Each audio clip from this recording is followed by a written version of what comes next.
Doutor Leandro Borba Ferreira Nascente. Bom dia, doutor Leandro, está aqui conosco. Hoje voltou, como prometido, nessa semana ainda, para trazer uma atualização importante sobre uma decisão do Supremo Tribunal Federal. Bom dia, doutor Leandro. Bom dia, Dani Souza, bom dia, Rafael e todos os ouvintes.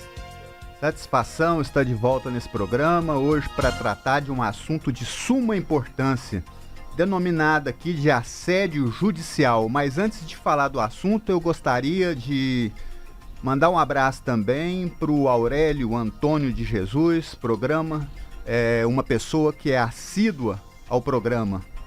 Que bacana. É motorista de aplicativo e fica no ar o tempo todo, ouvindo e participando do programa, e ele gosta muito. Então um abraço a ele, estou pronto aqui para responder as suas perguntas, Dani Souza. Muito bem, vamos começar então do começo, né, Rafael de Souza? Exatamente, mas tem uma notícia boa aí para jornalistas, principalmente. Sim, né? Sim. Houve uma discussão, uma votação no Supremo Tribunal Federal. Antes de qualquer coisa, precisamos entender o que foi decidido pelo STF, doutor? Dani Souza, que notícia maravilhosa, bombástica, e que vem em prol dos jornalistas em geral e dos órgãos de imprensa. O STF decidiu que é inconstitucional a prática do abuso judicial, do assédio judicial, na verdade. O que vem a ser o assédio judicial? O STF decidiu que é inconstitucional essa prática, essa conduta, porque ela viola os direitos fundamentais do cidadão e da sociedade, viola os direitos de comunicação, viola o direito de imprensa de transmitir as informações de que ela tem interesse e também viola os direitos basilares do Estado Democrático de Direitos. O julgamento é recente e vem em favor dos jornalistas e dos órgãos de imprensa. O que é o abuso judicial? O que eu posso caracterizar como abuso judicial? O assédio, né? Assédio ou abuso? O assédio. O assédio judicial é uma conduta pela qual a pessoa se vale do poder judiciário como um instrumento para paralisar, para inibir, ameaçar, frear o profissional do jornalismo e também os meios de imprensa que veiculou ou veiculará matéria jornalística. Então quer dizer que nós estamos bem respaldados agora, né, Fofinho? Porque o que acontece? O jornalista recebe uma denúncia, assim como o Ministério Público recebe uma denúncia. Sim. Vamos colocar aqui para o cidadão entender. Aí o jornalista, ele pega aquela denúncia e fala, opa, aqui tem um vídeo, aqui tem gravação, aqui tem uma... Eu tô com uma denúncia dessa, que é a denúncia de uma mulher, eu não sei se o senhor acompanhou, uma mulher que está denunciando o ex-marido porque ele admitiu em áudio que encomendou a morte dela. Então tem áudio, ele a agredia, tem vídeo, né? Ele a ameaçava, tem também áudio comprovando. Então há uma gama de provas que corrobora para que a gente possa publicar essa série de reportagens. Isso independente do que se está tramitando na justiça, porque é um processo também em andamento no Poder Judiciário. Mas aí, esse acusado, ele decide processar a imprensa porque divulgou esse fato, expôs esse fato. E é importante divulgar isso, principalmente no caso de agressão, porque aparecem outras vítimas. E conforme a gente está divulgando, vem aparecendo outras vítimas, pessoas querendo denunciar. Inclusive, acabei de receber aqui a informação de um ex-funcionário desse cidadão, desse médico, o médico Dr. Ramires Tosati, de que ele colocou uma arma na cabeça desse rapaz, e esse rapaz fugiu de Goiânia com medo de morrer. Tá aqui. É uma denúncia que eu tenho e uma entrevista com esse rapaz que a gente vai soltar aqui ao longo da outra semana no Goiás da Gente. Quer dizer, esse rapaz entra com uma ação contra o nosso veículo, falando que a gente está o difamando, caluniando, enfim.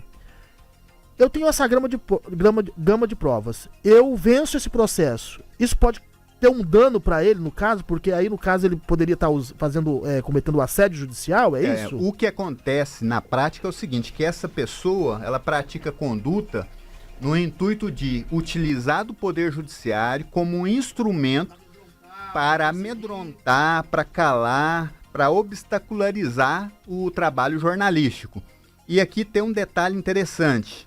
O Poder Judiciário não pode ser instrumento para isso. E geralmente o que acontece é o seguinte, que essa pessoa que está sendo investigada, ela ajuiza a ação individual e utiliza também a ação por meio de grupos. Então ela ajuiza a ação em Goiânia, ajuiza a ação no Rio Grande do Sul, ajuiza a ação, por exemplo, no Pará.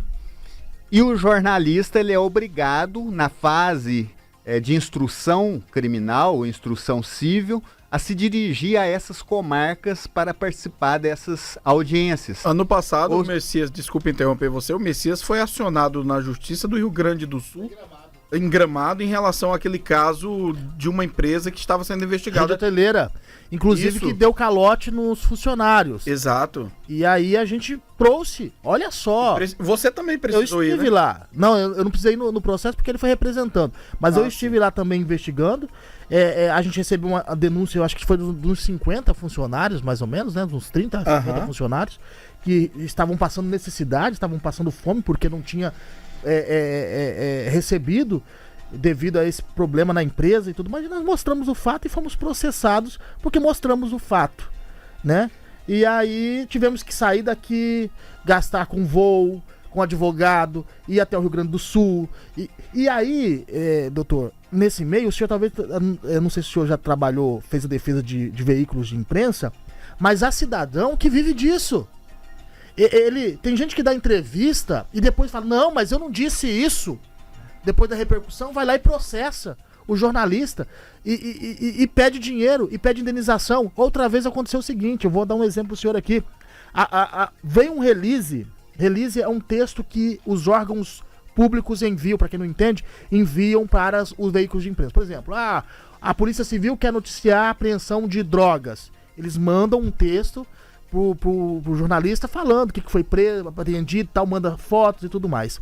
Mandaram uma foto com várias pessoas presas e entre essas pessoas havia um menor de idade. Só que a polícia não comunicou que havia menor de idade. Na informação vinha que todos eram maiores e nós estampamos essa foto. O que aconteceu? Entraram na justiça, deu causa ganha, porque você não pode colocar imagem de menor, não pode publicizar. Perdemos o processo. Só que aí, perdemos o processo. R$5.000 de indenização. Na outra semana, depois que o processo terminou e que foi feito o pagamento e tudo mais, a mãe dessa menor entrou na justiça falando que ela também sofreu um dano, porque a filha apareceu e todo mundo descobriu que a filha, que ela era a mãe da filha. Então ela teve represálias no trabalho, perdeu o emprego, alegou várias coisas para poder também ganhar um dinheirinho. Olha pra você ver. Olha só, o tanto que foi importante a decisão do STF, porque ele, a partir de agora, ele acaba de vez com essa prática espúria de ajuizar ação em várias comarcas, em vários foros, e dificultando aí o trabalho dos jornalistas e da imprensa em geral. E foi decidido a partir de agora, essa é a questão, essa é a mudança real que teve, é que o STF decidiu que esses processos, quando ajuizados sobre o mesmo fato em locais diferentes, ele deve tramitar no foro do domicílio do jornalista e do órgão de imprensa. Isso é muito bom, porque Então, aí vai fazer o cidadão vir gastar exatamente. também para poder vir aqui. Porque o que estava acontecendo antes dessa decisão, o jornalista era obrigado a uma semana estar no Rio de Janeiro, uma semana em Santa Catarina, outra semana em Salvador, outra semana em cidades por todo o território nacional, o que dificultava o trabalho dele estando na comarca dele, na cidade dele, trabalhando naquele assunto jornalístico, e isso agora acabou por vez. O STF decidiu nesse sentido, a reunião desses processos. Então vai pegar o processo do Rio de Janeiro, Salvador, todos os processos e juntar todos eles num processo na comarca de Goiânia, por exemplo, né? No domicílio do jornalista. Isso é muito importante porque vai evitar que esse jornalista, que esse profissional, ele tenha que se deslocar para outras cidades a fim de participar de audiências de instrução e julgamento de vários atos processuais que são praticados no processo. Ele poderá responder todos eles na comarca dele, na cidade dele, no seu domicílio. Isso é uma mudança radical, bombástica e que vem em favor da imprensa e também dos órgãos de imprensa. Dos órgãos de imprensa em geral, esse direito é absoluto? Ô Dani Souza, nenhum direito no Brasil é absoluto. Nenhum direito constitucional, nenhum direito fundamental, nem mesmo o direito à vida. Nenhum direito. Agora, quando há coalizão, né, quando há colisão de direitos fundamentais, nós temos uma forma de resolver esse problema, que é pelo princípio da proporcionalidade. O que se faz para resolver esse conflito, esse conflito de direitos fundamentais? Vale-se do princípio da proporcionalidade, que quer dizer, suspende um direito de forma temporária para depois voltar ao normal. Então, suspende um direito, vige aquele direito que está sendo ali necessário naquele momento, para depois voltar à normalidade.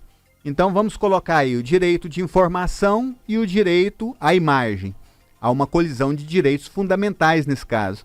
Então, em determinado caso concreto, o que o judiciário vai decidir nessa situação? Ora, aqui nesse momento nós vamos dar guarida ao direito de informação. Aí suspende o direito de imagem, direito de honra do cidadão comum. Ou ele pode fazer o inverso, se ele assim entender pertinente e se ele entender que é melhor a solução nesse sentido. Doutor Leandro falando sobre a decisão do STF, onde reprime e proíbe esse assédio judicial em relação aos jornalistas. Já discutimos aqui, inclusive, a relação entre também outros profissionais comunicadores, como os blogueiros, como também os influencers, mas especificamente foi definido em relação ao jornalista. Então, doutor, é uma decisão que pode gerar alguma polêmica? Você acredita que alguma polêmica pode surgir dessa decisão do STF? Dani Souza, é o seguinte, a polêmica já está surgindo, né? Vários juristas já estão criticando a decisão por vários motivos. Primeiro, retira do cidadão o direito de acionar o Poder Judiciário para vindicar o direito que ele pensa que tem, seu direito subjetivo. Depois, muda a competência prevista da lei infraconstitucional, né? Prevista em lei infraconstitucional, no caso o Código de Processo Civil, o que não é matéria constitucional. Depois, deixou de aplicar o princípio da ponderação de valores, meio hábil para resolver conflitos de direitos fundamentais. E não contemplou expressamente outras pessoas que lidam com a comunicação. Apenas fez alusão a jornalistas e meios de comunicação, rádio e TV, ou seja, deixou fora os influencers e blogueiros. Mas eu volto a dizer que na prática pode ser pleiteado por esses profissionais, por essas pessoas, o princípio da isonomia, da igualdade material, para poder abarcá-los nesse direito contemplado aí, decidido pelo STF. A reunião, por exemplo, desses processos em um mesmo conteúdo, isso gera algum custo também para quem está ajuizando a ação ou para as comarcas onde a pessoa que vai impetrar uma ação reside, doutor? Custo ele terá de comparecer à cidade onde está a sede da empresa de comunicação e onde está o jornalista, né? Ele terá um prejuízo econômico de vir até a cidade, porque os processos serão reunidos para o fim de serem julgados todos juntos. Então ele terá prejuízo financeiro.